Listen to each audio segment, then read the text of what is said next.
ये बताएं कि इस केस में इम्कान तो यही है कि सोमवार तक मामला चला गया है। शायद जो सज़ा है वो शायद सस्पेंड हो ही जाएगी। जल्दी किस बात की आप लोगों को, इतनी जल्दी जो आप कर रहे हैं? और एक शेम के नारे वहाँ भी लगे, वकील नहीं आया। ये आपको पता है डिलेइंग टैक्टिक्स तो कोई भी पार्टी करती है। जिस तरह से आप लोग एतराज़ करते हैं कि ट्रायल कोर्ट में बड़ी जल्दबाजी में फैसला दे दिया गया, यहाँ पे अगर हाई कोर्ट में भी चीफ जस्टिस यही कह रहे हैं कि यहाँ पर हमसे जल्दबाजी की आप तवक्को कर रहे हैं, अगर नहीं वो कर रहे जल्दबाजी जिस तरह ट्रायल कोर्ट के अंदर की गई है, तो ये तो बेहतर बात नहीं है कि एक बेहतर करके फैसला आए जिसको कल को कोई और चैलेंज ना कर सके? जी शुक्रिया। पहली बात तो ये है कि आज और गुज़िश्ता पेशी पर भी इस्लामाबाद हाई कोर्ट के चीफ जस्टिस साहब ने कमेंट्स दिए थे कि जो गलतियाँ ट्रायल कोर्ट ने की हैं उनको हम एडमिनिस्ट्रेटिव साइड पे भी देखेंगे और हम नहीं चाहते हैं कि वो गलतियाँ हमसे हों। दूसरे अल्फाज में अदालत ये कह रही थी कि जो फैसला इनके सामने है वो गलतियों से भरपूर है और वो जल्दबाजी की तरफ गालिबन इशारा कर रहे थे। जी हाँ, जल्दबाजी भी है और जल्दबाजी हेस्ट, इसके अलावा जो इरेगुलरिटीज़ है इस फैसले में और इस अदालती ट्रायल में वो अब तकरीबन तमाम कौम को मालूम है। तो जब अदालत इस नतीजे पर पहुंची है और ये चूँकि आमिर फ़ारूक साहब के पास ये मुकदमा कम व बेश जितना ट्रायल कोर्ट में रहा उतनी ही हमारी रिवीजन आती रही है और ये हर एक मौके से जो भी गलती नीचे हुई या जो भी कोई इस तरह एरर हुआ उसको हमने चैलेंज किया। तो लिहाजा उनको तमाम चीज़ों का इल्म है। हमें तकलीफ़ इस चीज़ से हुई है कि जब ये अपील दायर हुई और चूँकि ये शॉर्ट टर्म सेंटेंस है और जब इतनी गलतियों से भरपूर फैसला है हेस्ट में दिया गया है, तो चाहिए तो ये था कि ये पहले रोज़ ही मुअत्तल होता, क्योंकि प्रैक्टिस कंसिस्टेंट ये आई है कि 3 से 5 साल और 5 से 7 साल तक के फैसलों को शॉर्ट टर्म करार दिया जाता है। दूसरी बात यह है कि 426 के तहत ये सस्पेंड होता है, सज़ा सस्पेंड होती है और इसमें कानून की ये रिक्वायरमेंट नहीं है कि नोटिस आपने फरीक मुखालिफ को करना है, तो नोटिस की ज़रूरत नहीं थी। जब वो सस्पेंड ना हुआ इसका हमें खमियाजा ये भुगतना पड़ रहा है कि कम व बेश 25 केसेस में चेयरमैन पाकिस्तान तहरीक इंसाफ की ज़मानतें कबल अज़ गिरफ्तारी खारिज हो चुकी हैं।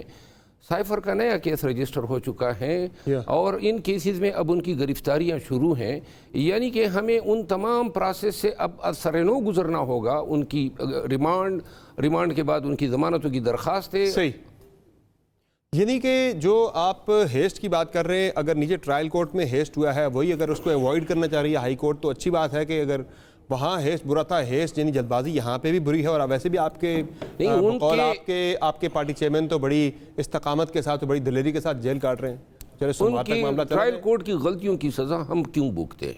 अगर वो इस पे कायल है, सुप्रीम कोर्ट ने भी इस पे ऑब्जर्वेशन दी, तो फिर इसकी सज़ा क्यों चेयरमैन पीटीआई को दी जा रही है? जब एक फैसला तासुब से भरपूर है, उसको ट्रायल को कंक्लूड करती हुई दुनिया जहान की वो तेज़ी दिखाई गई, वो गैज़ व ग़ज़ब अदालत की तरफ से दिखाया गया जो अदालती तारीख में पाकिस्तान में पहले नहीं मिलती है। ठीक है, बहरहाल जो सुप्रीम कोर्ट की तरफ से एक बहुत जल्दी आ गई, एक ऑब्जर्वेशन आ गई और वो ऑब्जर्वेशन शायद इससे सारी वकला बरादरी भी बड़ी तनकीद का निशाना बना रही है, लेकिन पर्टिकुलरली नून लीग की तरफ से तो उन्हें तो जवाब मिल गया जो वो काफ़ी अर्से से कनेक्ट कर रहे थे मौजूदा जो सुप्रीम कोर्ट के चीफ जस्टिस हैं उन्हें चेयरमैन पीटीआई के हवाले से कि वो नरम गोशा रखते हैं, तो नून लीग ने पूरा एक बयानिया बना दिया उसके ऊपर। अच्छा तारड़ साहब, तोशाखाना केस की अगर हम बात करें, आज नहीं तो कल, कल नहीं तो परसों, सोमवार तक मैक्सिमम या उससे आगे एक दिन और चला जाता है, जो सेंटेंस है वो तो सस्पेंड हो ही जानी है, सज़ा तो मुअत्तल हो ही जानी है। तो इसमें इतना बड़ा मामला क्या है? अगर सुप्रीम कोर्ट की तरफ से पहले ऑब्जर्वेशन आ भी गई, वो भी गलतियों की निशानदेही कर रहे हैं, हाई कोर्ट भी उन्हीं गलतियों की निशानदेही कर रही है। बहुत शुक्रिया समर साहब, और with all due respect and reference to Sher Afzal Marwat साहब, देखिए ये कंप्लेंट जो है ये लास्ट ईयर अक्टूबर में फाइल हुई। उससे पहले एक रेफरेंस इलेक्शन कमीशन में ज़ेरे समात रहा, 11 माह इसका ट्रायल चला। ये मत भूलिए कि इस केस में एक जज जफर इकबाल था जिसकी अदालत में हमला किया गया। लश्कर के साथ वहां पे फर्द जुर्म को अवॉइड करने के लिए 4 पेशियां जो हैं उनको जाया किया गया। फिर जब जज ने इनके नाकाबिले जमानत वारंट गिरफ्तारी निकाले सिर्फ इस वजह के लिए कि आप पेश हो जाए फर्द जुर्म आयद होने के लिए, फिर उन्होंने पेट्रोल बम चलाए, पुलिस पे हमले किए, पुलिस वालों को जख्मी किया। अब ये इतना आसान ट्रायल नहीं है कि ये ट्रायल हुआ जी बड़ी हेस में हो गया जी बस ये गलती हो गई जी, गलती नहीं है। 11 माह एक मुल्जिम अदालत से भागा रहा है, पुलिस वालों पे हमला करता रहा है, अदालतों पे असरअंदाज होता रहा है, सो मच सो कि वो जज डेप्यूटेशन पे पंजाब से आए थे जफर इकबाल, उनको वापस अपनी ट्रांसफर कराना पड़ी और उन्होंने हाथ खड़े कर दिए और उन्होंने कहा मैं ये केस नहीं सुन सकता, ये लोग मेरे पे प्रेशर डालते हैं, मेरी अदालत पे हमलावर होते हैं, अदालत आंसू गैस की स्मेल से भरी होती है, मैं कैसे केस कंडक्ट करूं। तो उसको भगा दिया। अब अगला प्लान ये था कि अगले जज की फेसबुक पोस्टें जाली बना के उसकी अदालत पे हमलावर होके उस पे प्रेशर डाल के, जो देखिए 3-4 बड़े सीरियस वकील हैं, शेर अफजल साहब सीरियस वकील हैं, उसके बाद ख्वाजा हारिस साहब हैं, और भी लोग जो आते हैं, कई लोग इनके बड़े सीरियस लोग हैं, मगर कुछ ऐसे लोग जिनके पास वकालतनामा नहीं था। ख्वाजा हारिस साहब तो गालिबन अब केस से अलग हो गए, उन्होंने तो वकालत छोड़ दी चेयरमैन पीटीआई की। मगर कुछ बड़े संजीदा लोग हैं जो केस को देखते हैं, जो अपने क्लाइंट का ख्याल करते हैं, मगर बहुत सारे लोगों ने अदालत का माहौल खराब करने की कोशिश की, मुझे बहाना बनाया, हालांकि मैं चुप करके खड़ा था, मैं बाय नेचर बिल्कुल लड़ाई झगड़े वाला आदमी नहीं हूं।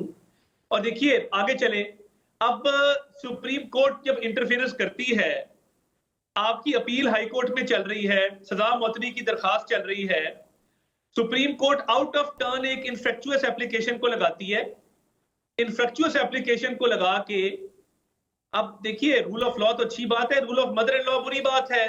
अब आप आउट ऑफ द वे जाके अपने महबूब कायद के लिए, जो आपका लीडर है, आपके घर वाले उसके जलसों में जाते हैं, आप उनको रिलीफ देने के लिए पूरी केस की टेक्निकलिटीज खोल दें सुप्रीम कोर्ट की। पता है अपील चल रही है, ये ऐसा ही है कि क्रिकेट का वर्ल्ड कप हो रहा हो, सेमीफाइनल का फैसला ना हुआ हो, खेल जारी हो और आईसीसी नया फाइनल करवा दे उन्हीं 2 टीमों का। मैं तो ये समझने से कासिर हूं कि आपने सारी टेक्निकलिटीज, टाइम बार होना, मैजिस्ट्रेट के थ्रू रेफर ना होना, जितनी केस की टेक्निकलिटीज थी, गवाहों की फहरिस्त के हवाले से आपने फैसला और अपना माइंड दे दिया। बंदयाल साहब जब गुस्से में आए, तो देखिए गुस्से में बंदा तब आता है जब बंदे को दिली लगाव हो किसी से, और कहा कि मैं अभी रिलीज कर दूंगा। अमजद परवेज साहब आप क्या बात कर रहे हैं, कहां है मुल्जिम, नजर आ रहा है आपको, वो तो बंद है जेल के अंदर, मैं अभी रिलीज कर दूंगा।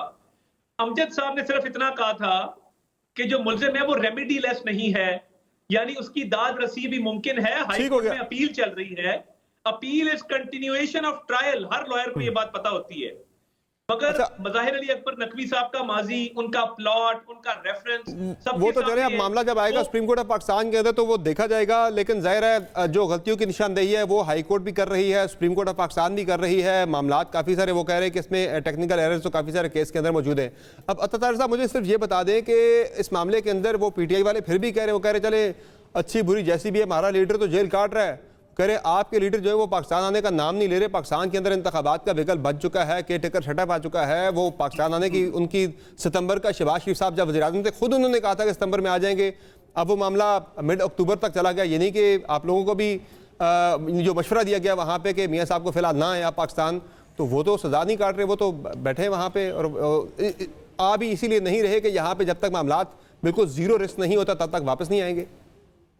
देखिए उन्होंने कोई चीज जो है वो तोशाखाना से लेके ब्लैक मार्केट में नहीं बेची, ना मिस डिक्लेयर की, ना उन्होंने उसके पैसे लेके खा गए, ना उन्होंने पैसे जो है वो अकाउंट में ना जमा करा के इसको मिस डिक्लेयर किया।